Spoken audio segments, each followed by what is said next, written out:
Whole Story Quest Audiobooks presents The Greek Island Killer by Francis Lloyd. Narrated by Edward Mitchell. Prologue.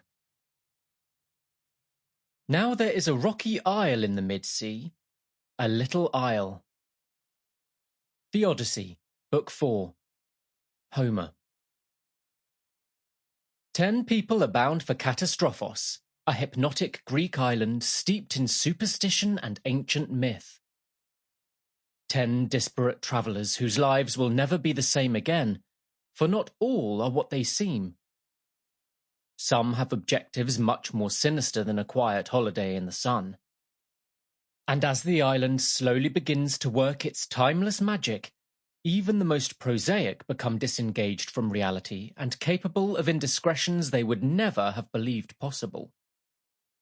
But on Katastrophos, anything is possible. Who could have guessed that of the 10 who travelled so hopefully, not all would return? The Cop and the Caterer. It was going to be the perfect honeymoon. What could possibly go wrong this time? Detective Inspector Jack Dawes and his wife, Corrie, had already postponed one honeymoon. Jack to head up a murder investigation, and Corrie to attend the inquest of her best customer who had dropped dead in the middle of a charity luncheon.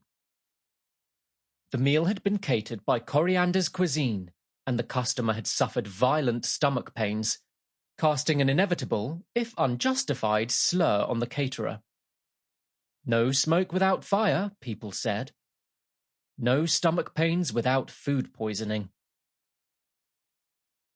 By the time she had dealt with the fallout, Corrie was in serious need of her belated honeymoon. She didn't care where they went as long as it was peaceful, relaxing, and as far away from crime and catering as possible. A place where Jack's phone couldn't ring, and people didn't suddenly keel over clutching their stomachs. Jack chose the location, and it seemed ideal. A tiny Greek island, like a pebble dropped in the sparkling Ionian Sea.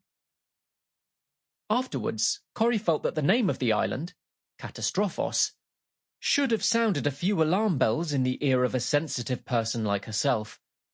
But at the time, all she could think about was the prospect of 2 blissful weeks with Jack, knowing that she wouldn't have to cook, and he was, at last, off duty. Or was he? The Clerk and the Nanny. Sample complete. Ready to continue?